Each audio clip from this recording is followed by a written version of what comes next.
اعوذ باللہ من الشیطان الرجیم بسم اللہ الرحمن الرحیم ان للمتقین عند ربہم جنات النعیم۔ اس کے برعکس جو اب متقی بندے ہیں ان کے لیے ان کے رب کے پاس نعمت والے باغات ہیں۔ افنجعل المسلمین کالمجرمین، کیا ہم اپنے فرما برداروں کو مجرموں کے برابر کر دیں گے؟ یعنی اگر باعث بادل موت نہیں ہے تو پھر تو مجرم اور مسلم برابر ہو گئے۔ ایک نظم شاید آپ نے بھی پڑھی ہو، ڈیتھ دی لیولر، موت تو آ کر سب کو برابر کر دیتی ہے۔ چاہے کوئی محل میں رہتا تھا بہت اور وہ بڑے گدیلے نرم مخملی، اور خواہ کوئی چٹائی کے اوپر یا ننگی زمین کے اوپر کہیں سوتا تھا اینٹ اپنے سر کے نیچے رکھ کر، موت کے بعد تو سب کا ایک ہی حشر ہے، ڈیتھ دی لیولر۔ لیکن ڈیتھ دی لیولر اگر اخلاقی لیول پر بھی ہو تو بڑا ظلم ہے۔ افنجعل المسلمین کالمجرمین ما لکم کیف تحکمون، تمہیں کیا ہو گیا ہے؟ تمہاری مت ماری گئی ہے؟ کیسا حکم دے رہے ہو؟ کیسی رائے بنا رہے ہو؟ دنیا میں کوئی حکومت ہوتی ہے جو اپنے باغیوں کو اور وفاداروں کو برابر رکھے؟ افنجعل المسلمین کالمجرمین ما لکم کیف تحکمون ام لکم کتاب فیہ تدرسون، کیا تمہارے پاس کوئی کتاب ہے جس میں تم نے پڑھا ہو کہ کوئی آخرت و آخرت نہیں ہے؟ ان لکم فیہ لما تخیرون، کہ تمہیں آخرت میں وہ سب کچھ مل جائے گا جو تم پسند کرو گے۔ ام لکم ایمان علینا بالغہ، کیا تم نے ہم سے کوئی قسم لے رکھی ہے جو ہمارے اوپر پوری اترنے والی ہو الی یوم القیامہ، قیامت کے دن تک؟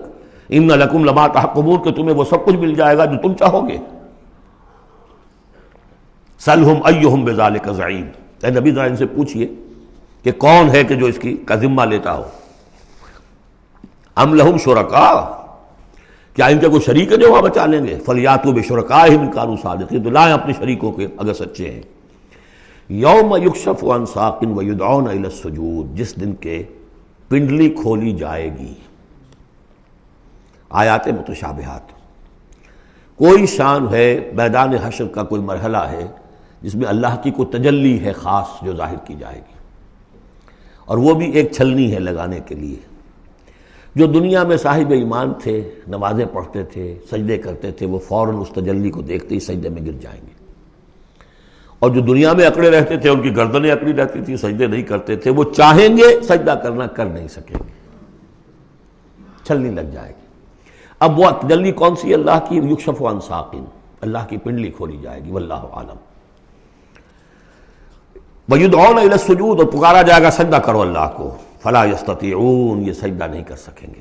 خاشعۃ ابصارہم، ان کی نگاہیں زمین میں گڑی رہ جائیں گی۔ ترہقہم ذلہ، ان کے چہروں پر سیاہی پھیل جائے گی۔ وَقَدْ كَانُوا يُدْعَوْنَ إِلَى السُّجُودِ وَهُمْ سَالِمُونَ، ان کو پکارا جاتا تھا سجدہ کرنے کے لیے اللہ کے سامنے جبکہ یہ ثابت و سالم تھے، صحیح تھے، اس وقت یہ سجدہ نہیں کرتے تھے۔ آج کرنا چاہیں گے تو کرنے نہیں دیا جائے گا۔ فَذَرْنِي، اب یہ انداز دیکھ لی جو میں نے کہا تھا شروع کی صورتوں میں، تو اے نبی چھوڑیے مجھے، وَمَن يُكَذِّبُ بِهَذَا الْحَدِيثِ، جو اس قرآن کا اور جو آپ وہی پیش کر رہے ہیں جس کی تکذیب کر رہے ہیں، ذرا چھوڑیے مجھے اور ان کو، میں ان سے نبٹ لوں گا۔ ان کے بارے میں آپ زیادہ تشویش میں مبتلا نہ ہوں، ان کی باتوں سے زیادہ اثر نہ لیں، دلگیر نہ ہوں، دل گرفتہ نہ ہوں، رنجیدہ نہ ہوں۔ ذرنی ومن یکذب بہذا الحدیث سنستدرجہم من حیث لا یعلمون، ہم انہیں سہج سہج رفتہ رفتہ لے آئیں گے جہاں سے کہ انہیں گمان بھی نہیں ہوگا۔ یہ کیا استدراج کہلاتا ہے؟ یہ علماء کی زبان میں یہ جب چونکہ اصطلاحات جب گفتگو ہوتی ہے، مولانا حسین احمد مدنی رحمۃ اللہ علیہ نے قیام پاکستان کے بارے میں یہ الفاظ استعمال کیے تھے، ہو سکتا ہے یہ استدراج ہو۔ استدراج کیا ہوتا ہے کہ کوئی شخص غلط کار ہے، غلط راستے پر جا رہا ہے، اور کوئی اس کو اللہ تعالیٰ اور نواز دیتا ہے، وہ سمجھتا ہے میں تو بڑا کامیاب ہوں، پھر اور اپنی غلطی کے اندر بڑھتا چلا جا رہا ہے، بڑھتا چلا جا رہا ہے، بڑھتا چلا جا رہا ہے، پھر ایک ہی جھٹکا ہوتا ہے اور اللہ کام ختم کرتا ہے۔ استدراج ہے درجہ درجہ، درجہ بدرجہ، اور اس کی رسی ڈھیل دے کر، اور اسے دنیا میں کامیابیاں دے کر، تاکہ اور خوب سے باطن پورا ظاہر ہو جائے اور وہ شدید سے شدید تر عذاب کا مستحق بن جائے، وہ استدراج ہے۔ ہم انہیں درجہ بدرجہ استدراج اس کے ذریعے سے لے آئیں گے، من حیث لا یعلمون، جس کا انہیں اندازہ بھی نہیں ہوگا۔ وَأُمْلِي لَهُمْ، اور میں ان کو ڈھیل دوں گا، مہلت دوں گا۔ ان کیدی متین، میری تجویز، میری چال بہت مضبوط ہے۔ جیسے میں نے بارہا مثال دی ہے کہ اگر مچھلی کے حلق میں کانٹا پھنس گیا تو اب وہ شکاری ڈھیل دے رہا ہے، جائے گی کہاں؟ کانٹا تو لگا ہوا ہے۔ اسی طریقے سے املی لہم ان قیدی متین، اس کو میں چونکہ کہہ بیٹھا ہوں اس کو تو میں زیادہ بیان کر دوں آپ سے کہ اصل میں 1946 میں مولانا مدنی رحمۃ اللہ علیہ چونکہ رمضان مبارک ہمیشہ کرتے تھے سلہٹ میں، سن 46 کے رمضان میں انہوں نے کہہ دیا تھا کہ ملأ اعلیٰ میں پاکستان کے قیام کا فیصلہ ہو چکا ہے، اس لیے کہ وہ ہم لیلۃ القدر کے اندر فیہا یفرق کل امر حکیم، تمام معاملات طے ہو جاتے، ایک سال پہلے طے ہو چکا ہے، اگلی سال کے لیلۃ القدر میں پاکستان قائم ہو گیا۔ لیکن ظاہر بات ہے کہ مولانا مدنی قیام پاکستان کے مخالف تھے، تو اب ان کے کچھ عقیدت مندوں نے کہا کہ اگر یہ بات ملأ اعلیٰ کا یہ فیصلہ اگر آپ پر منکشف ہو گیا ہے، کشف ہو گیا ہے آپ کو، تو ہم کیا کر رہے ہیں، ہم پھر مخالفت کیوں کر رہے ہیں؟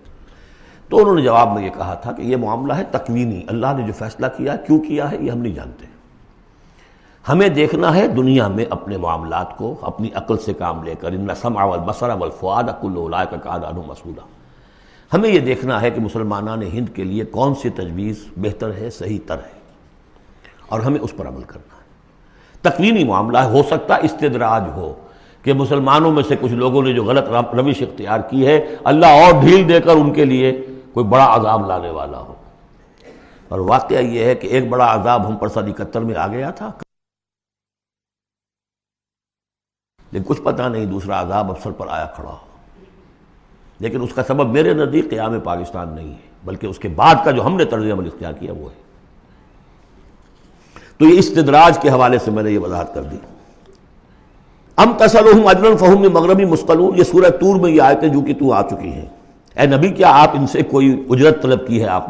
نے بل تو نہیں بہت بڑا دے دیا ان کو کہ میں نے اتنی تمہیں جو تبلیغ کی ہے تو یہ میرا بل ہے؟ ام تسلہم اجرا فہم من مغرم مثقلون، کہ اس کے تاوان تلے دبے جا رہے ہیں یہ،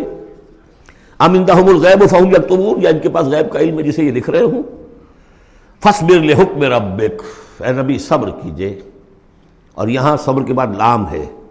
لحکم ربک، انتظار کیجئے اپنے رب کے حکم کا۔ اور یہاں نوٹ کر لیجئے آگے آ رہا ہے حضرت یونس علیہ السلام کا معاملہ، ان سے بس یہی خطا ہوئی تھی کہ اپنی قوم کے کفر اور مخالفت اور عناد سے غصے میں بھر کر، حمیت حق کا غصہ تھا، غیرت حق کا غصہ تھا، اللہ سے کوئی غصہ نہیں تھا معاذ اللہ، یہ کچھ مترجمین ادھر چلے گئے اللہ سے ناراض ہو کر، ذهب مغاضبا معاذ اللہ معاذ اللہ معاذ اللہ، ان کی بد کرداری اور ان کی مخالفت سے بد دل ہو کر غصے میں بھر کر چلے گئے، انتظار نہیں کیا اللہ کے حکم کا۔ فاصبر لحکم ربک، اپنے رب کے حکم کا انتظار کیجئے، ولا تکن کصاحب الحوت، اور دیکھیے آپ اس مچھلی والے کی طرح نہ ہو جائیے گا، اذ نادا وہو مکظوم، جبکہ اس نے پکارا جبکہ وہ اپنے غم کو اپنے اندر ہی اندر پی رہا تھا، صدمے کو، اور جبکہ وہ اس مچھلی کے پیٹ میں لا الہ الا انت سبحانک انی کنت من الظالمین، میں نے ظلم کیا، میں زیادتی پر ہوں، لولا ان تدارکہ نعمت من ربہ لنبذ بالعراء وہو مذموم، اگر اس کا ہاتھ نہ پکڑ لیا ہوتا، نہ سنبھال لیا ہوتا اسے اس کے رب کے ایک انعام اور احسان نے، تو وہ تو پھینک ہی دیا گیا تھا چٹیل زمین پر مذمت زدہ۔ اس کو میں چاہتا تھا کہ آپ کو بتا دوں کہ اصل میں یہ علاقہ جو ہے بال بک کا علاقہ، اور وہ اس سے اوپر جو یہ عراق اور جو شمالی علاقہ ہے وہاں کہیں نینوا کا شہر ہے، وہاں یہ تھے، اور آج کل جو دجلہ اور فرات کا معاملہ ہے وہ تو چھوٹی ندیاں رہ گئی ہیں، اس وقت ہو سکتا ہے کہ وہ بہت بڑے دریا ہوں، اور وہاں سے وہ کشتی میں سوار ہو کر کہیں جا رہے تھے کہ کسی ویل مچھلی نے انہیں نگل لیا، اور یہ دریا گرتے ہیں اسی جو یہ گلف، پرشین گلف ہے یا گلف عربک گلف ہے، جو بھی آپ کہیں اسے خلیج العربی یا پرشین گلف، اور وہاں سے ہو کر یہ مکران کے ساحل کے قریب تک وہ مچھلی لے آئی ہے، اور یہاں اس نے الٹ دیا اللہ کے حکم سے۔ تو وہ جو میں بتا چکا ہوں آپ کو احمد الدین مارہروی کے حوالے سے کہ ایگین یقطین کا درخت اللہ نے وہاں اگا دیا، وہ سارا کام وہ نعمت ہے، لولا ان تدارکہ نعمت من ربہ لنبذ بالعراء وہو مذموم فاجتباہ ربہ فجعلہ من الصالحین، تو اس کے رب نے پھر اس کو نواز دیا، پسند کر لیا، اور اسے پھر صالحین میں سے کر دیا۔ وہیں یکاد الذین کفروا، یہاں پر یہ نوٹ کر لیجئے کہ یونس ابن متی یہ جو ہے ان کے بارے میں حضور نے فرمایا مجھے ان پر بھی فضیلت مت دو، اور ہم جو ہیں وہ سارا جو ہے زور ہی اس پر صرف کر دیتے ہیں، وہ افضل ہیں، لیکن حاجت مشاطہ نہیں، صورت دل آرام رہا، ان کی کوئی ضرورت نہیں ہے، دنیا جانتی ہے، آج پوری دنیا مان رہی ہے۔ اگر مائیکل ہارٹ کہہ رہا ہے on top of the list a selection and gradation of the 100 most influential personalities of the world, human history, and putting Muhammad on top، تو جادو وہ جو چڑھ کر بولے گا خود بولے گا۔ إِن يَكَادُ الَّذِينَ كَفَرُوا لَيُزْلِقُونَكَ بِأَبْصَارِهِمْ لَمَّا سَمِعُوا الذِّكْرَ وَيَقُولُونَ إِنَّهُ لَمَجْنُونٌ۔ یہ سورت کا ابتدائی اور سورت کی انتہا یہاں پہ آ کر جڑ گئی ہے، اور یہ بھی سمجھ میں آ گیا نون سے کیوں شروع ہوا۔ یہ نون کہتے ہیں مچھلی کو، ذَنُّونِ الذَّهَبَ مُغَاضِبًا، مچھلی ہی کا معاملہ، حضرت مچھلی والے کی بات پر سورت ختم ہو رہی ہے۔ اور یہ لوگ تو تلے ہوئے اس پر ہے نبی صلی اللہ علیہ وسلم، لَيُزْلِقُونَكَ بِأَبْصَارِهِمْ کہ آپ کو وہ پھسلا دیں گے، آپ کے قدموں میں تزلزل پیدا کر دیں گے اپنی نگاہوں سے گھور کر۔ لما سمعوا الذکر، جب یہ سنتے ہیں، جب آپ اللہ کا کلام انہیں سناتے ہیں تو ایسے گھورتے ہیں۔ اور یہ بھی آتا ہے کہ اس کے لیے باقاعدہ انہوں نے یہ عاملین جو ہوتے ہیں، جو اپنی وہ جو قوت ارادی کو مجتمع کر لیتے ہیں اپنی آنکھوں میں، مشق کرتے ہیں، اس کی ایکسرسائزز ہیں کہ پھر وہ کسی کو دیکھتے ہیں تو وہ آنکھوں کی تاب نہیں لا سکتا، ان کے کوئی شخص آنکھیں چار نہیں کر سکتا ان سے، تو ان کو بھی بلا کر جو ہے باقاعدہ حضور کے اوپر ان کی